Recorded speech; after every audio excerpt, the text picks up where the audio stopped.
Bismillahirrahmanirrahim. Assalamualaikum warahmatullahi wabarakatuh. Alhamdulillah wa syukurillah wa la wala quwata illa billahil aliyyil azim. Asyhadu an la ilaha illallah wa abduhu wa rasuluh. Amma ba'du. Qala Allah Ta'ala fil kitabil karim. Bismillahirrahmanirrahim. Wal 'asr innal insana lafi khusr illa alladziina amanu wa 'amilus solihati wa tawassaw bil haqqi wa tawassaw bis sabr. Alhamdulillah, mahasiswa, teman-teman semua yang saya banggakan, pada kesempatan kali ini berjumpa lagi dengan saya, MH Agung Sarwandi, STMT, dosen Teknik Sipil Universitas Muhammadiyah Palembang. Bidang kajian saya adalah jalan raya atau transportasi. Kebetulan kali ini, alhamdulillah, kita kembali dipertemukan dalam suatu video durasi pendek ini yang akan membahas kali ini langsung terkait dengan geometri jalan raya. Check it out. Baik teman-teman, kita kalau misalkan melewati suatu tikungan, kita akan merasakan ketidaknyamanan ketika kita berbelok, ya. Sama halnya seperti kita contohkan seperti MotoGP, ya, balapan motor, ya. Itu banyak sekali tikungan-tikungan yang motor pembalap harus melewatinya dengan merubah posisi duduk sehingga kecepatannya tidak atau minimal dia tetap stabil dalam kecepatan penuh. Karena kalau sedikit saja selisih per detiknya, maka pembalap tersebut bisa dilewati dengan mudah oleh orang lain, ya, oleh pembalap di belakangnya. Karena perkara berapa per second dari balapan itu bisa dipengaruhi karena tikungan.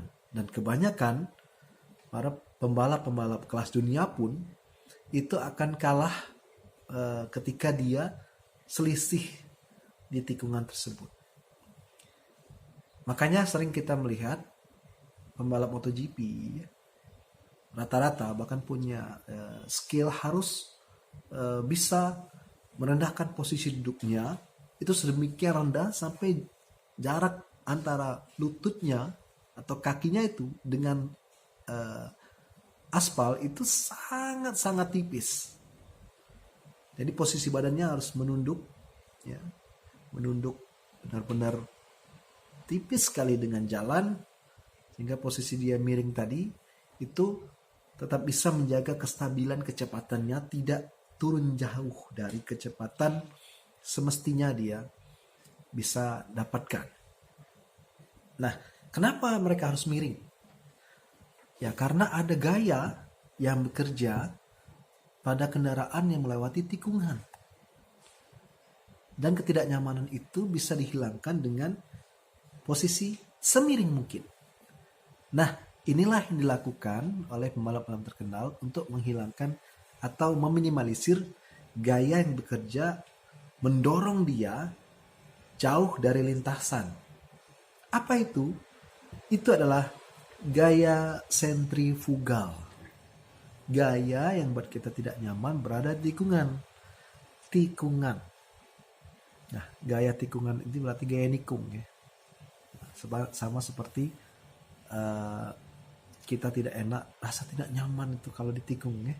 Ditikung kawan gitu, ya. Gak nyaman gitu, ya, di rasanya disalib gitu, ya, ditikung gitu, ya.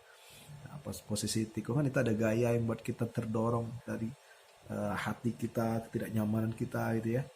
Nah, inilah gaya sentrifugal yang buat kita jadi tidak nyaman. Nah, lawannya itu gaya sentripetal. Nah, gaya sentripetal itu membuat kita masuk ke dalam. Tapi kenapa ketika kendaraan itu tidak ada gaya sentripetal, ya? Nah, dikarenakan kita posisinya dalam kecepatan. Maka ada gaya dan kecepatan. Semakin dia cepat, semakin kendaraan tadi akan terdorong keluar. Ya. Dan selain itu, biasanya tikungan itu mengalami dibuat miring. Berarti ada faktor sudut di sana. Nah, karena ada sudut, maka nanti kita bicara sin, kita bicara cosnya gitu ya. Kemudian kalau kita bicara sudut, maka kita juga akan dipengaruhi oleh gravitasi. Gravitasi yang dipengaruhi oleh sudut. Kemudian kita juga akan ketika melewati tikungan tadi, kita juga akan dipengaruhi oleh gaya gesek. Ya. Jadi ini gaya-gaya yang bekerja ya pada suatu tikungan. Nah, seperti gambar yang kita lihat nanti, ini berhubungan dengan gaya-gaya yang bekerja pada lengkung pada lengkung horizontal. Nah, itu rumus-rumusnya bisa kita lihat bahwa gaya gravitasi ya mempengaruhi oleh sudut G sin alpha ditambah dengan gaya geseknya atau Fs itu sama dengan gaya sentrifugalnya. Gaya sentrifugal itu rumusnya kan namanya gaya ya kan, M dikali A. M itu kan massa, A itu percepatan. Maka kita akan mendapati rumus G besar atau berat kendaraan per gravitasi ya itu dibagi dengan G per G dikali dengan A-nya percepatan. Percepatan itu adalah V kuadrat per R atau kecepatannya kuadrat per R-nya. Itu jari-jarinya antara kendaraannya ke titik pusatnya. Kalau kita ketahui berapa jaraknya, kita ketahui kecepatannya, maka kita dapatkan percepatan, ya.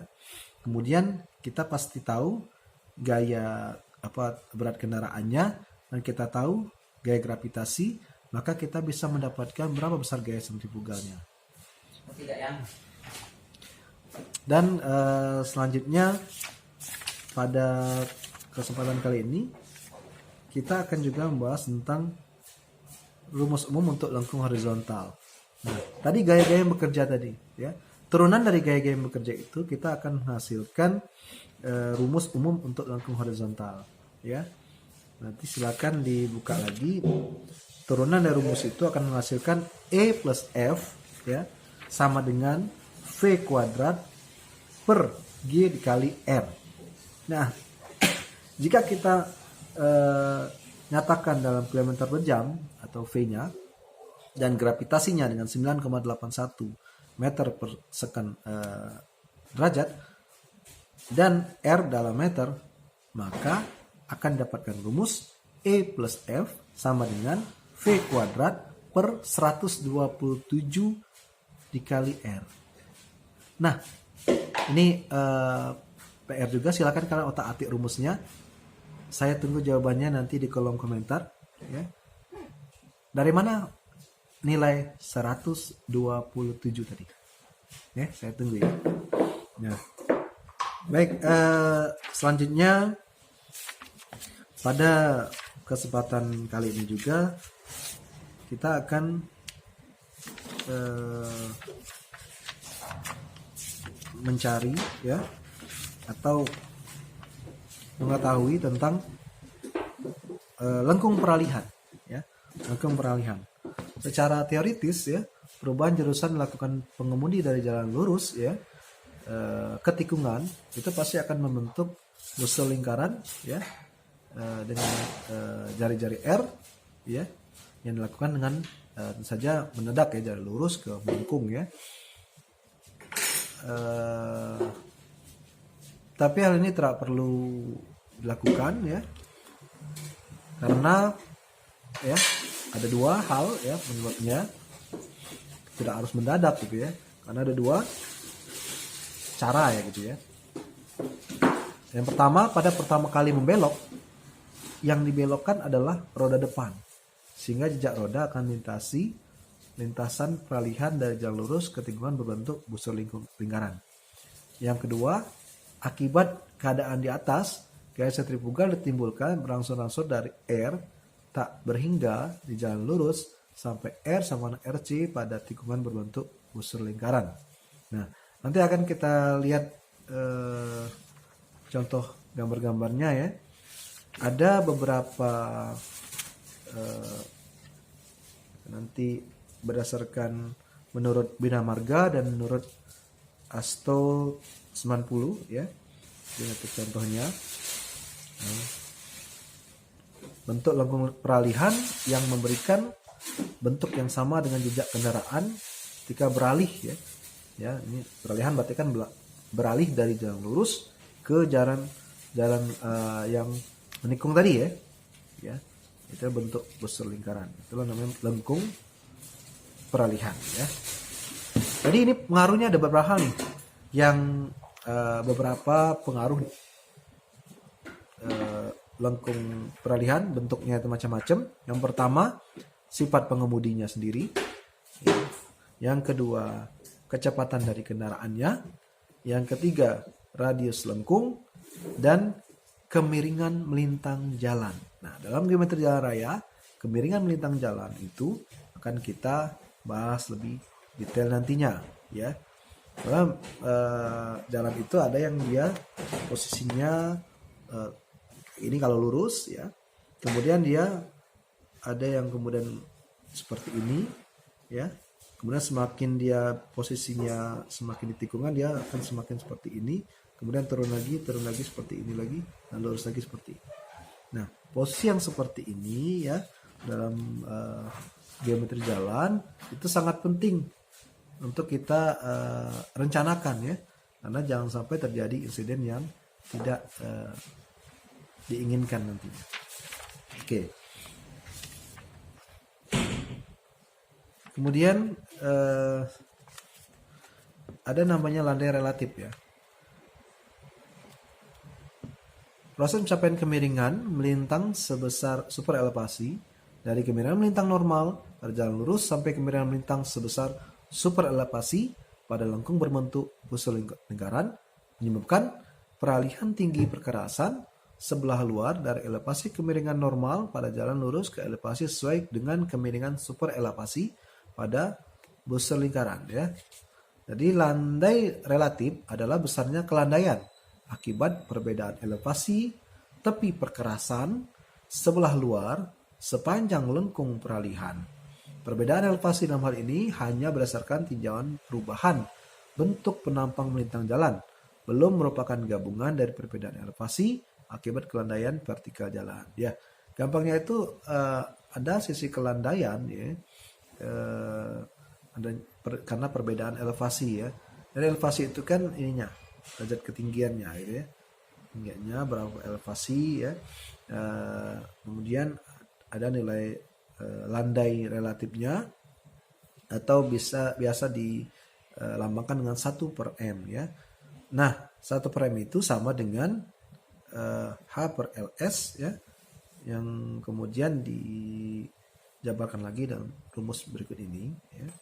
Kemudian menurut Asto ya, landai relatifnya itu seperti ini ya. Karena kalau di Bina Marga itu dipengaruhi super elevasi dan kemiringan melintang normal ya. Kalau di Asto itu hanya dipengaruhi oleh super elevasi ya. Ini ada tabelnya yang kalau misalkan kita dengan kecepatan misalkan 96, 104 gitu kilometer per jam ya. Ada menurut Astonya itu nilai landai relatifnya seperti tabel ya. Baik, itu mungkin untuk sementara yang kita bahas pada kali ini ya. Bentuk lengkung peralihan, kemudian bagaimana kita menggambar bentuk lengkung horizontal ya. Saya akan mengulas sedikit. Nanti kita akan mengenal istilah bentuk-bentuk lengkung horizontal. Ada 3 ya. Ini akan kita bahas lebih lanjut di pertemuan berikutnya. Yang pertama adalah busur lingkaran yang sederhana atau full cycle, ya. Yang kedua, lengkung busur lingkaran dengan lengkung peralihan, yaitu spiral, circle spiral atau SCS, ya. Kalau full cycle tadi biasanya kan FC. Kemudian ada lengkung peralihannya saja atau spiral-spiral, ya. Ini ada berbagai cara untuk menghitung ininya, bentuknya, ukurannya, nanti kita akan bahas di pertemuan berikutnya. Demikian dari saya, sampai ketemu lagi di pertemuan berikutnya. Terima kasih atas perhatiannya. Wabillahi taufiq wal hidayah. Wassalamualaikum warahmatullahi wabarakatuh.